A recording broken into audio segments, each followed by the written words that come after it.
آئین اور قانون کی جو بالادستی ہے اور ہر صورت جو آئین اور قانون کا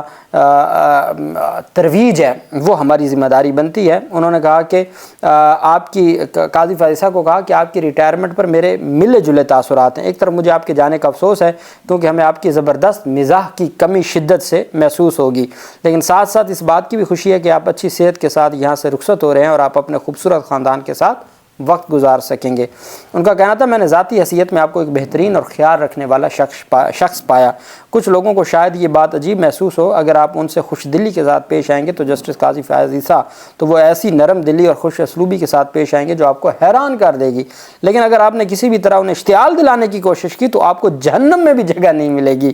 اور صرف اللہ ہی آپ کو بچا سکے گا۔ انہوں نے قاضی فیاض عیسیٰ کے مزاج اور شخصیت میں موجود سختی کے پہلو کی تفصیلات بتاتے ہوئے کہا کہ میں آپ کو بتا دوں میں نے اس ریچ کے، اب انہوں نے ورڈ استعمال کیا ریچ، میں نے اس ریچ کے شدید غصے اور اشتعال انگیزی کا کئی بار سامنا کیا ہے اور یہ تجربہ خوشگوار نہیں تھا۔ بطور جج ان سے بہت کچھ سیکھا، جہاں مجھ جیسے کئی لوگ خاموشی میں ہی عافیت سمجھتے ہیں اور یہ تسلیم کرنے میں شرم محسوس کرتے تھے کہ ہم قانونی امور کے بارے میں زیادہ معلومات نہیں رکھتے۔ نامزد چیف جسٹس نے کہا جب خواتین کے حقوق بالخصوص وراثت کے حقوق کی بات آتی ہے تو وہ عدالت کی مکمل طاقت کے ساتھ ان کے حقوق کا تحفظ یقینی بنانے میں کوئی کسر نہیں چھوڑتے۔ انہوں نے کہا کہ جسٹس قاضی فیاض عیسیٰ کے ساتھ بینچ شیئر کرتے ہوئے ہمارے درمیان کئی مرتبہ اختلاف رائے ہوا، لیکن یہ ہمیشہ میرا نقطہ نظر سننے کے لیے تیار نظر آئے اور ان پر عمل کرنے کے لیے بھی تیار نظر آتے تھے، جو ایک ایسی خصوصیت ہے جو بہت کم لوگوں میں پائی جاتی ہے اور ہر کسی کو یہ خصوصیت اپنے اندر پیدا کرنے کی کوشش کرنی چاہیے۔ جسٹس یحییٰ افریدی نے کہا ہم اس بات کا باضابطہ اعلان کرتے ہیں کہ ہماری جانب سے جسٹس قاضی فیاض عیسیٰ کے اعزاز میں رکھے گئے ظہرانے کا انعقاد سرکاری خرچ پر نہیں ہوا۔ یہ اتنے ظالم تھے کہ انہوں نے سارے اخراجات میرے سر ڈال دیے، البتہ میں نے اپنے ساتھی ججوں سے درخواست کی کہ وہ بھی اس بوجھ کو برداشت کرنے میں میری مدد کریں۔ انہوں نے کہا اللہ کے فضل سے پاکستان کے عوام کے لیے قانون کی حکمرانی یقینی بنائی جائے گی، طاقت کی تقسیم کا اصول غالب رہے گا، جج کے وقار اور عدالت کی عظمت کو سختی سے یقینی بنایا جائے گا۔ اب آپ سنتے جائیں، وہ تو پہلے باتیں تھیں نا جو قاضی فیاض عیسیٰ صاحب کے، وہ تو کوئی بھی خاندانی آدمی ہو اور وہ اخلاقیات میں یہ ساری چیزیں تو ہو جاتی ہیں نا، وہ تو جو انہوں نے گفتگو کی اصل جو بات ان کی سامنے آئی ہے اور وہ 3-4 لائنیں ہیں جو انہوں نے بیان کی، اور میں سمجھتا ہوں کہ یہ اگلا جو ہمارا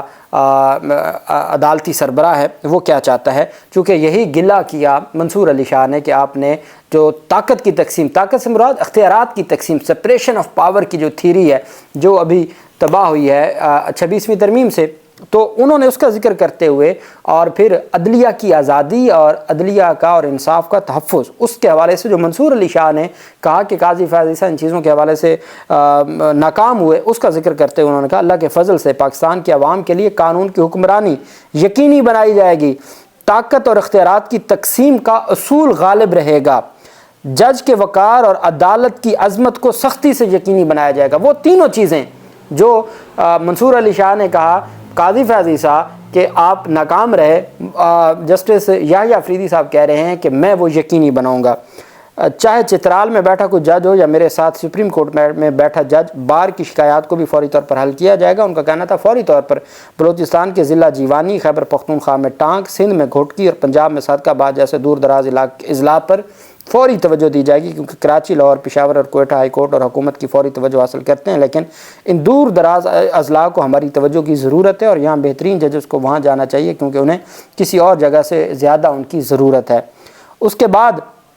انہوں نے کہا کہ آئین اور جو قانون ہے، ہر صورت آئین اور قانون کی جو بالادستی ہے اس کے لیے ہم اپنا کردار ادا کریں گے۔ انہوں نے اشارتاً کہہ دیا کہ جی جو سپریشن آف پاور ہے اور جو انڈیپینڈنس آف جوڈیشری ہے اس کے اوپر کوئی کمپرومائز نہیں ہوگا۔ اب آپ ایک یاد رکھیے گا ایک بات کہ یحییٰ افریدی صاحب کل حلف اٹھانے کے بعد ان کا دور شروع ہوگا اور پھر وہ کیا عمل کرتے ہیں اور کس طریقے سے چیزوں کو آگے لے کے جاتے ہیں، پھر ہم کوئی کمنٹ بھی کر سکتے ہیں، کوئی بات بھی کر سکتے ہیں۔ ہاں یہ ضرور ہوا کہ ان کی نامزدگی کے ساتھ ہی عدلیہ میں ایک اعتماد آیا اور انہوں نے ایک طرح سے سٹینڈ لینا شروع کر دیا اپنی آئینی اور قانونی ذمہ داریوں پر۔ اب جو قاضی فیاض عیسیٰ صاحب کے حوالے سے منصور علی شاہ صاحب نے خط لکھا، اس کے 10 نکات بنائے ہیں میں نے، اور وہ آپ کو 10 نکات جیسے وہ مختلف ہم ہسٹری کی بکس میں پڑھتے ہیں یا مطالعہ پاکستان میں کمیشن 10 نکات تھی اور 20 نکات تھی اور 40 نکات تھی، یہ 10 نکات تھی منصور علی شاہ نے قاضی فیاض عیسیٰ صاحب کے اوپر جو چارج شیٹ فرد جرم عائد کی ہے وہ 10 نکات ہے۔ آپ کو کج فہمی، انتقام، گھٹیا سوچ اور رعونت کی وجہ سے یاد رکھا جائے گا۔ تو آپ نے اپنے ساتھی ججوں کے فیصلوں کو کبھی احترام نہیں دیا۔ توہین آمیز رویے اور انتہائی بے شرمی کے ساتھ شرمناک طریقے سے ساتھی ججوں کے فیصلوں پر عمل نہ کرنے کا کہا۔ عدلیہ میں مداخلت کے خلاف ڈٹ جانے کی بجائے مزید مداخلت کے دروازے کھول دیے۔ قانون کی حکمرانی پر سمجھوتا کر کے عدلیہ کی آزادی کو گروی رکھ دیا۔ عدلیہ کو کمزور کرنے کی خواہش مند قوتوں کے اعلی کار بنے۔ عوام کے حقوق کے تحفظ اور انصاف کی فراہمی میں مکمل ناکام رہے۔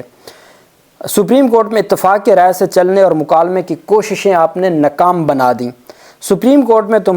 آپ کی پیدا کی گئی تقسیم کی وجہ سے تلخی اور کشیدگی تا دیر قائم رہے گی۔